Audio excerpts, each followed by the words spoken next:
મારો હંમેશના માટે એક આ સદસંકલ્પ સદસૂત્ર રહ્યું છે. મારા જીવનનું એપ્લાય કરેલું છે. ખાલી બોલવા પૂરતું જ નહીં, કે જ્યાં તમે પરિણામને બદલી શકતા હોવ ત્યાં તમારે મહેનત કરવી.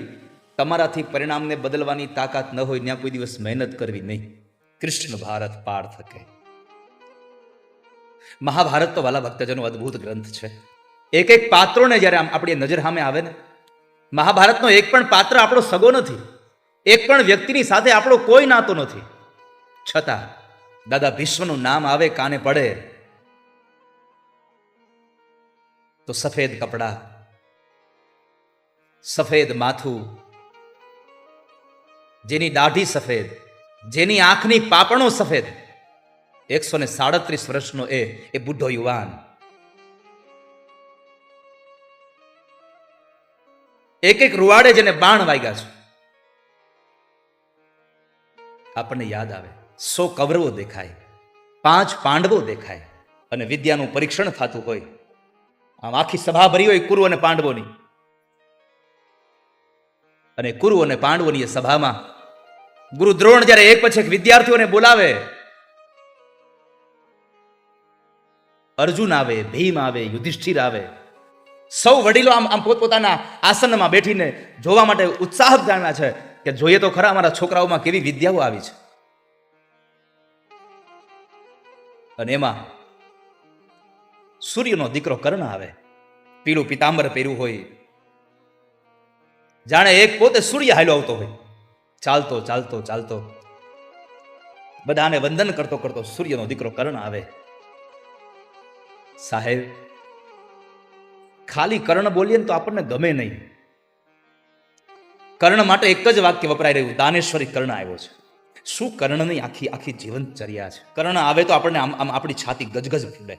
મહાભારતના યુદ્ધમાં સ્વયં કૃષ્ણ જે રથનો સારથી બની અને રથ હકાવે, અને એ રથમાં બેઠા બેઠા કૃષ્ણ કહેતા હોય, વાહ કર્ણ, શાબાશ કર્ણ. પાછળ ઉભો અર્જુન કહે છે, પ્રભુ આ શું કરો છો તમે? કર્ણના એ રથને હું બાણ મારું તો 100 ડગલા પાછા વયા જાય છે એના ઘોડાઓ, અને કર્ણ બાણ મારે તો મારો રથ ખાલી 10 ડગલા પાછો જાય છે, અને તોય તમે શાબાશ કર્ણ કરો છો. મહાભારતમાં લખ્યું છે કે 10,000 સૈનિકોને એક સાથે જે સંચાલન કરી શકે એવી જેનામાં તાકાત હોય એને મહારથી કહેવાય. અર્જુન કહે છે કે તમે એને શાબાશી આપો છો, શાબાશી તમારે મને આપવી જોઈએ. ભગવાન કહે છે, અર્જુન ધીરજ રાખ, એને શાબાશી આપું છું નું કારણ એ છે કે એના રથની અંદર માત્ર કર્ણ એકલો છે, એનો સારથી છે, બીજું કશું જ નથી. તારા રથની અંદર હું પોતે છું, અને તારા રથની ધજા ઉપર સ્વયં હનુમાનજી બેઠા છે. છતાંય જો એક કર્ણના બાણથી આ તારો રથ 10 ડગલા પાછો વયો જતો હોય તો ખાલી કલ્પના કરે કે હનુમાન અને હું નીકળી જાય, તારા રથની દશા શું થાય. આવો મહારથી કર્ણ. આજ આખી દુનિયા કર્ણને એટલે માટે યાદ કરે છે કે કર્ણએ સંપત્તિ ભેગી ન કરી, કર્ણએ ભેગી કરેલી સંપત્તિને મરવા સુધીના સમય સુધી દાન આપ્યું છે. નામ રહનતા ઠકરા, નાણા નહીં રહન. આ દુનિયામાં પૈસો ન રહે, પણ પૈસાથી કોઈ સારું કામ કરી લો તો તમારા કામથી તમારું નામ રહી જાય દુનિયામાં. નામ રહનતા ઠકરા, નાણા નહીં રહંત, કીર્તિ કેરા કોટડા, કોઈથી પાડ્યા નહીં પડંત. કર્ણ પણ થઈ ગયો ને સિકંદર પણ થઈ ગયો. સિકંદર પાસે કેટલી સંપત્તિ, પણ આજ કોઈને ખબર છે સિકંદરની કબર ક્યાં છે? કોઈને ખબર નથી. અને કર્ણ કાંઈ આપણા મામા માસીનો દીકરો નહોતો, છતાં પણ કર્ણનું નામ આવે તો આપણે ઊભા થઈ જાય. કર્ણની કથા આવે છે, કર્ણની વાત ચાલે છે. કારણ જેણે જેણે આ દુનિયામાં સારા કામ કર્યા છે ને એના નામ રહ્યા છે. જેણે જેણે સારું કામ કર્યું છે એને દુનિયા યાદ કરે છે.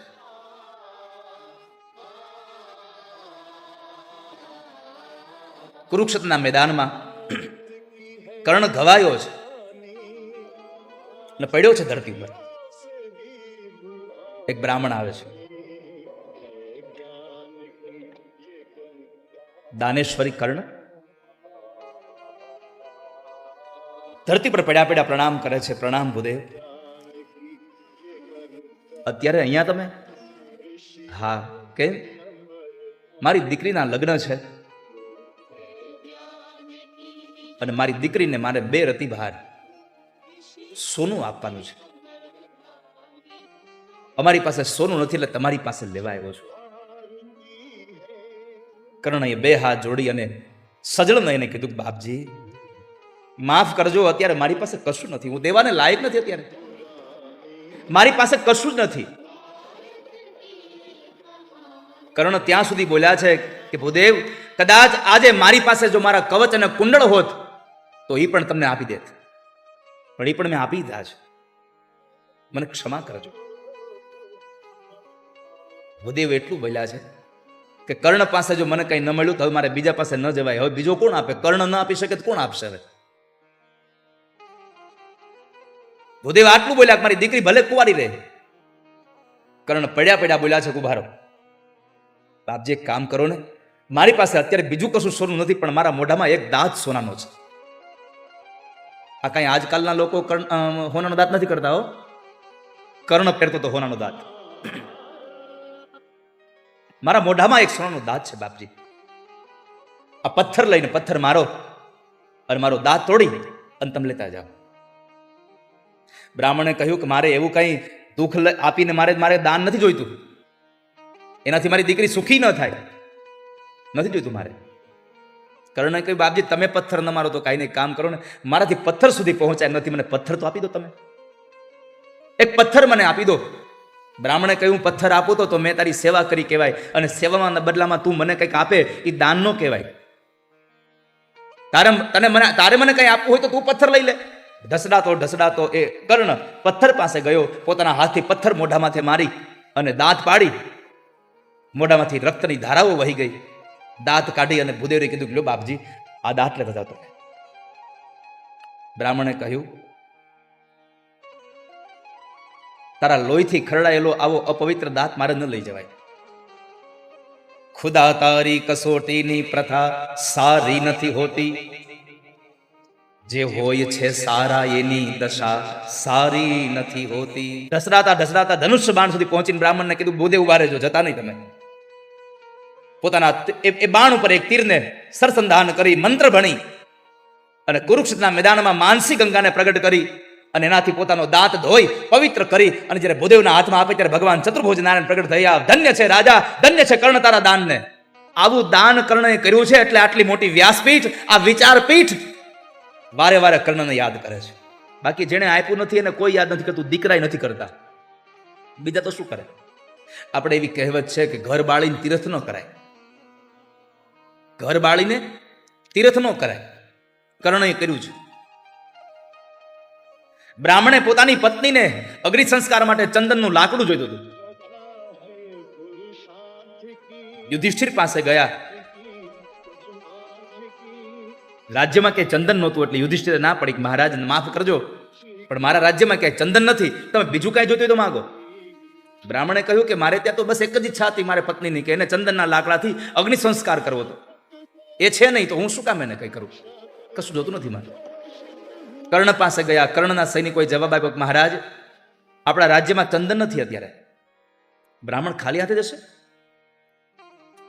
મહાપુરુષો કહે છે કે ચંદન નહોતું યુધિષ્ઠિરના રાજ્યમાં, ચંદન નહોતું કર્ણના રાજ્યમાં. અને એ સમયે કર્ણએ પોતાનો જે મહેલ હતો એની થાંભલીઓ ચંદનના લાકડાની હતી. પોતે બેસતો તો એ સિંહાસન ચંદનના લાકડાનું હતું. એને તોડીને પોતાના હાથે એ મહેલની એ થાંભલીઓ કાઢીને બ્રાહ્મણને આપીને કીધું કે લ્યો તમારા પત્નીને અગ્નિ સંસ્કાર કરો. જો ચંદનના લાકડાથી એને મુક્તિ મળતી હોય તો ચંદન તો પાછું ક્યારે આવશે, હું બનાવી લઈશ મારી મહેલ બીજી વાર. પોતાના મહેલ તોડીને બીજાના જે અગ્નિ સંસ્કાર કરાવે ને એને દુનિયા યાદ કરે છે આજે, એમને યાદ નથી કરતા. સંપત્તિ તો બહુ બધા પાસે છે. અને એ મહાભારતના એ પવિત્ર કાળમાં મારે તમને પ્રવેશ કરાવવો છે. તન કી જાને મન કી જાને, જાને ચિત્ત કી ચોરી. તન મનની વાતો જે જાણે છે. તમને એમ થશે તનની જાણે, મનની જાણે, ચિત્તની વાતો. હા, કેમ? તમે મંદિરમાં જઈને કઈ જોરથી નથી બોલતા, અમારી દીકરીને સારો ઘરવાળો દેજો, મારા દીકરાને સારી નોકરી લગાડી દેજો. આવું તમે જોરથી બોલતા જ નથી, બધું મનમાં બોલો છો અને છતાં તમને મળી જાય છે. કેમ? તન કી જાને મન કી જાને, જાને ચિત્ત કી ચોરી. કૃષ્ણ બધું જાણતા હતા. આજ પાંડવો બચ્યા એનું મૂળ કારણ છે કૃષ્ણની સાથે હતા. અને જ્યાં ભગવાન તમારી સાથે હોય ત્યાં તમારે તમારી ચિંતા કરવાની જરૂર નથી વાલા વૈષ્ણવ. જ્યાં પ્રભુ સાથે હોય, ગમે તેટલી ખરાબ સ્થિતિ આવે ને, એક જ કામ કરવું, પરમાત્માનું ચિંતન કરવું.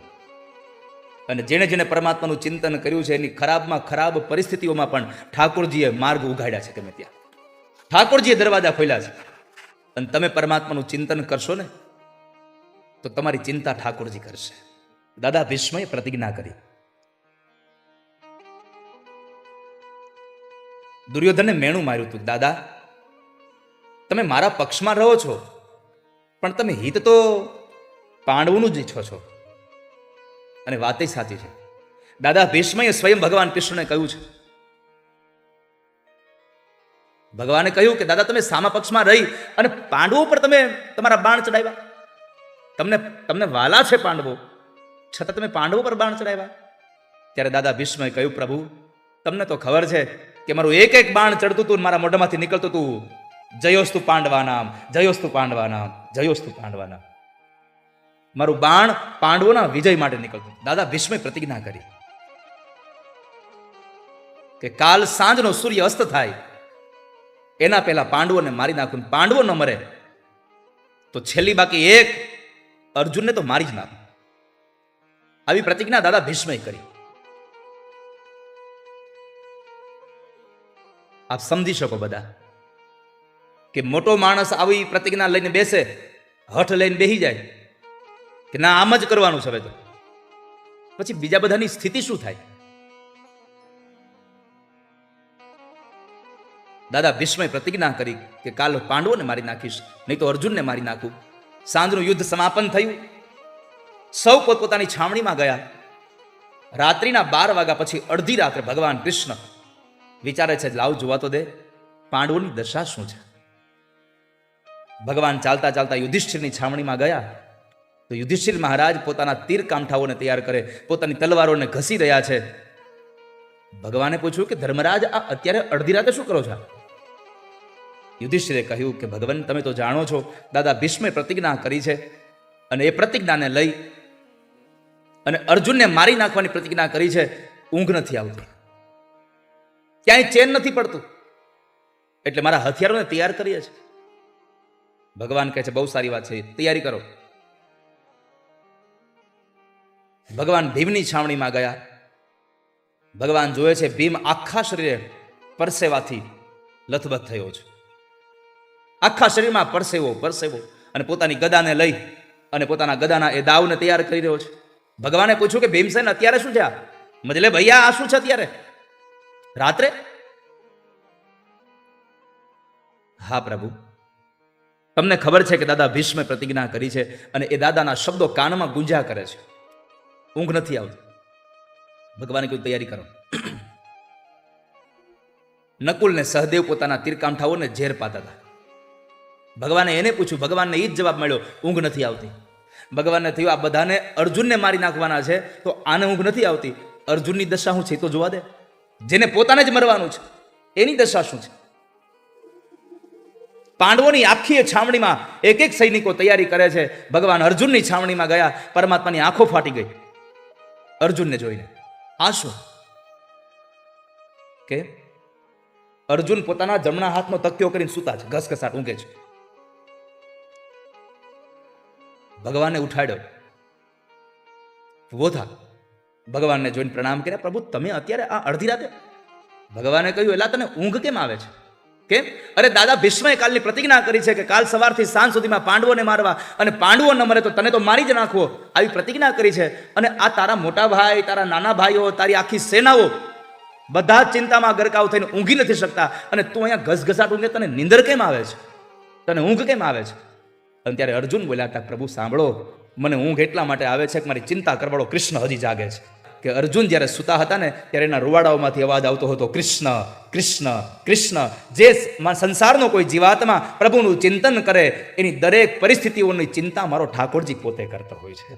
પરમાત્મા જે કંઈ કરી રહ્યા છે આપણું સારું કરી રહ્યા છે. અને જેને દુનિયામાં સ્વીકારવાની આદત પડી ગઈ છે ને એને આ સંસારમાં કોઈ દુઃખી કરવા વાળું હજી જન્મ્યું જ નથી.